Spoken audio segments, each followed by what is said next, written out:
Hey guys, Jay here. Hope you're doing well. In this lesson, we're going to look at TOEFL Reading Skill number 5, which is called Identifying Facts.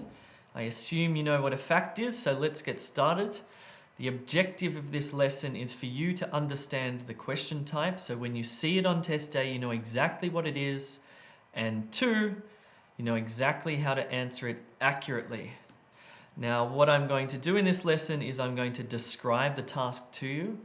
I'm going to teach you a very simple method that you should follow on test day, and I'll give you a chance to practice at the end there. So let me just describe this task to you. So this is what it looks like on test day. Now, it's not immediately clear what question type it is. It says, the question prompt says, according to the passage, what might be one cause of a single instance of a phobic-like episode? So there's no single word that tells us that this is the fact question, like inference, for example. But you can sort of tell in that question prompt that it's asking you to look for a fact, a single-like cause of a phobic-like episode, for example, or something like that. You have to find the fact in the passage. That's what it's all about. Find the fact in the passage. Cool. Okay, method. How do we do this then? So step 1, read the question and the answer options. Here we go. So, according to the passage, what might be one cause of a single instance of a phobic-like episode?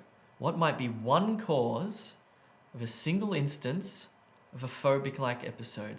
A, seeing plane crashes on the news. B, watching too much violent television. C, possessing a desire for public attention, or D, having too much stress in one's life. What might be one cause of a single instance of a phobic-like episode? Okay, step 2, we need to scan the passage for the fact. Let me read it to you. Finally, for a fear to truly be a phobia, it must be recurring. Okay, that's not a single instance. Let's keep reading. That is, if the man on the plane had flown before without incident and continued to use planes after this one panic attack without experiencing further bouts of unreasonable fear, then he would not be said to be suffering from a phobia. Okay, we're looking for a single instance of a phobic-like episode. A true aviophobic, or someone who's scared of flying, could never contemplate flying in any form without experiencing severe symptoms of acute nervousness. In this case, the man's single onset of severe panic would most likely be viewed as symptomatic of some other mental disorder, perhaps brought on by unrelated stresses in his life. So you can see the synonymous language here. The man's single onset of severe panic would most likely be viewed as symptomatic of some other mental disorder, perhaps brought on by unrelated stresses in his life. What might be one cause of a single instance of a phobic-like episode? Okay, fine.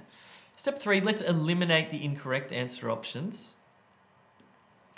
So it's nothing about A, seeing plane crashes on the news, or B, watching too much television. Now, we haven't read this part down here. Let's just quickly read it just in case. Obviously, the fact that phobias are recurring fears, or rather that they involve constant fear of the object of the phobia, should not be taken to mean that the fear can never be overcome.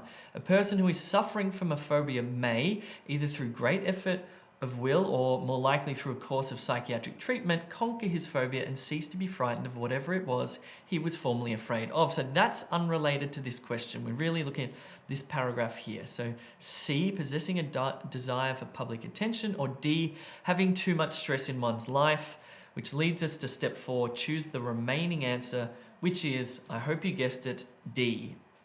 So let's connect this question prompt to the answer option here. So let's just see. One cause of a single instance of a phobic-like episode is having too much stress in one's life. And that matches with this part of the paragraph, this sentence here. Cool, this is pretty tricky. Let's do some practice. Your turn now. I want you to read the question and the answer options. I want you to find the fact in the text. I want you to choose the correct answer.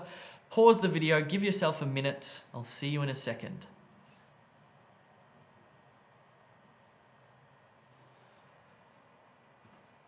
How'd you go? Tricky stuff. Let's go through the answer together. If you haven't done it, please go back and do it, because I know it's frustrating and it hurts your brain. And nobody likes to do this sort of stuff, but if you want to get a high score in TOEFL reading, you really do need to practice. There's no other way around it, even if you consider yourself a good reader. Okay, let's have a look here. So let's just see the answer. Okay, so the answer is B. Let's find that. So according to the passage, what must proteins do in order to perform their responsibilities? Clean up waste and complete routine maintenance, change their shape, transport materials and information between cells and their environment, develop more efficient drugs. What must proteins do? Well, that doesn't make any sense at all, so we can eliminate that one. Fine. Proteins are considered the workhorse molecules of cells. They are responsible for nearly all tasks in cellular life, including waste cleanup. But what should they do in order to perform their responsibilities? They are responsible for nearly all tasks in cellular life, including waste cleanup and routine maintenance. For example, some proteins are responsible for transporting materials and information between the cell and its environment, a vital task for the survival and normal function of the cell. Any disorder in protein function could result in disease, and the study of protein function is necessary for understanding the molecular basis of disease. Not yet. To function, proteins change their shape. Okay, that's interesting. So what must proteins do in order to perform their responsibilities? To function, proteins change their shape, because proteins are not static objects. Understanding their conformational dynamics is a necessary step in deciphering the molecular blah, blah, blah, blah, blah. Cool. That's why. That's tricky. If you need help for TOEFL reading success, check out e2language.com so you can do the practice questions. Go and sign up for free. It's a free sign up. If you want to upgrade though, you'll get access to tutorials, live classes, heaps of practice material, feedback on your writing and speaking. There are lots and lots of benefits. I'll see you soon.